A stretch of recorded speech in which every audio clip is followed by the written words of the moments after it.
Now listen to this. This is mind-boggling. This is just too much.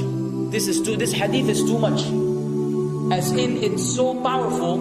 If you were to reflect on it, you should, maybe faint. When Allah loves a slave, He calls on Jibreel. Who's Jibreel? You know who Jibreel is? The greatest of the malaika, as far as Ahl Sunnah wal Jama'ah. The one whom when the Prophet ﷺ saw, he fainted alayhi salatu wasalam, because of his wings had covered the horizon. Jibreel, the angel who's responsible for the most virtuous thing, which is conveying the revelation from Allah to the messengers of Allah. Jibreel, and what do you know about Jibreel? Allah said, whoever is adu, whoever is an enemy to Jibreel, then Allah is the enemy to the disbelievers. Allah defended Jibreel in the Quran. Jibreel, the one who took the Prophet ﷺ in Al-Isra al-Mi'raj, in the ascension to the heavens. Jibreel, the malak, which we don't know what to say about, because of his honor and his virtue in the sight of Allah. Allah will call on him to share with him the love which He has for you. Allah doesn't need to do this. He could not do this, but Allah likes to do this, so He does it. He says, I love Fulan. Now I want you to think that Fulan is you. Whatever your name is, Ahmad, Mayroob, whatever your name is. Imagine Allah above the heavens, above the throne, in His greatness and His majesty, which is beyond our human comprehension, calls out to Jibreel to inform him that He loves you. And then only that, فَأَحِبَّهُ, then He commands Jibreel to love you also. So Jibreel now loves you. Allah and Jibreel love you. But it doesn't end there. Jibreel then will call upon the inhabitants of the sama. Who are they? All the malaika. How many? We can't even count. Trillions and trillions of malaika which Allah created beyond our, again, human comprehension. All of them are commanded simultaneously to love you. First Jibreel says, Allah loves Fulan, so now you have to love him. Then all of the angels in the heavens love you. Then Allah will place acceptance for you on earth. So people will love you. Not everyone. You may be saying, why do I have enemies? People who love the Sunnah will love you. The people who love Allah and His Messenger will love you. The people who are upon the correct aqidah and methodology will love you. Other people may hate you because of a problem in them, not because of a problem in you. Because you may say, well, this fasiq, this evil, disobedient person doesn't love me. Don't expect him to love you. He loves people like himself. Who will love you? Righteous people. Righteous people. They don't know why. They don't even know why. You've never even given them $1 or a rial or a pound. You've never done anything for them. Maybe you scream at them. Maybe you do other things. It's Allah. Why? Because Allah had loved you first, then Jibreel had loved you first, then the malaika loved you afterwards, then Allah put acceptance for you on earth, so people have no choice but to love you. We ask Allah to make us among them. Now what better than that? What else do you want? What else do you want? What?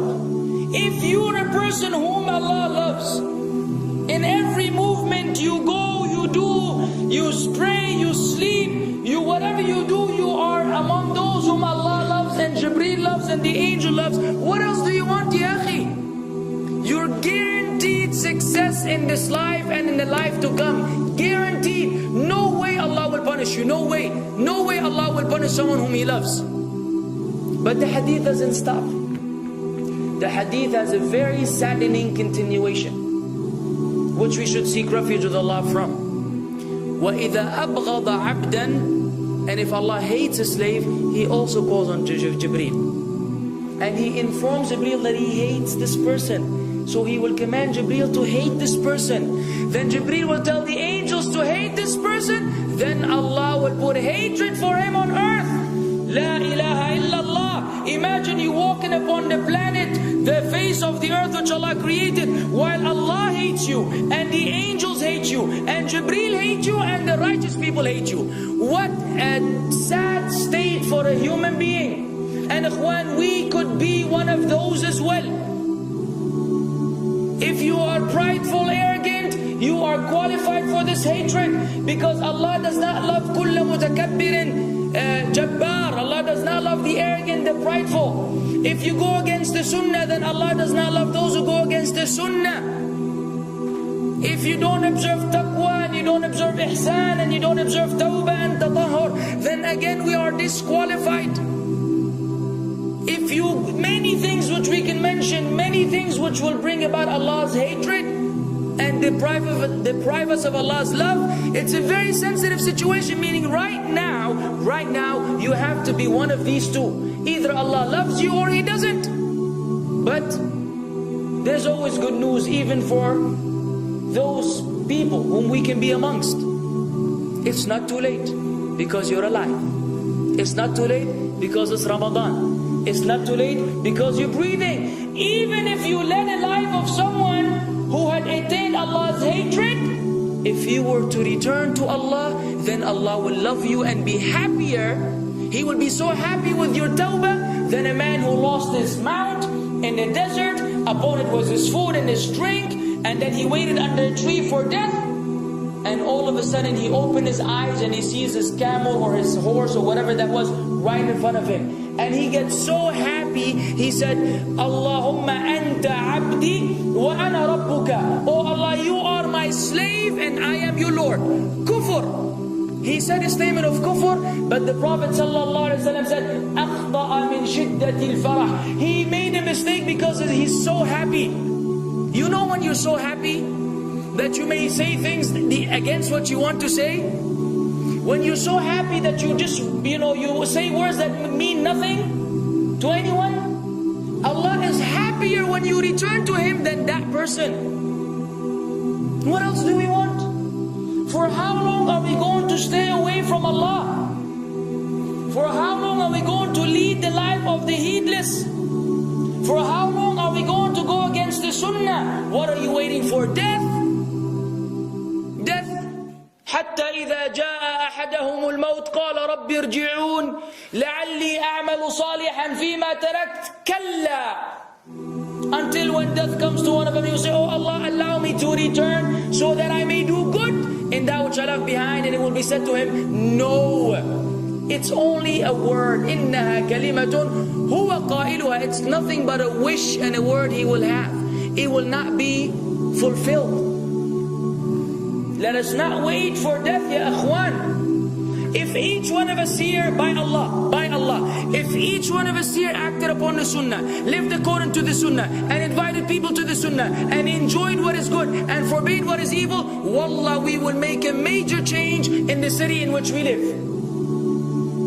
And if Muslims hearing this all over the world had that same attitude, then we will change the condition of the whole ummah. So no enemy can come and play games with us. We will squash them, all of them.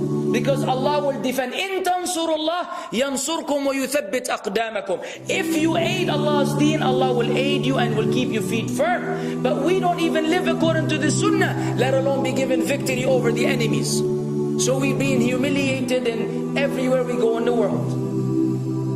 So let us make that change. Now that Ramadan is here, now that you've been given this sudden inclination towards good, if we don't succeed, if we don't take advantage of this month, wallahi, we are losers. If Ramadan ends and you are the same way you were before Ramadan began, then one of us is a loser. If we don't return to Allah after Ramadan, then we are losers as well. So tonight, bi'idhnillah, always on our mind, attaining Allah's love, acquiring Allah's love, fetching for the sunnah, and acting upon it whenever we're able to do so.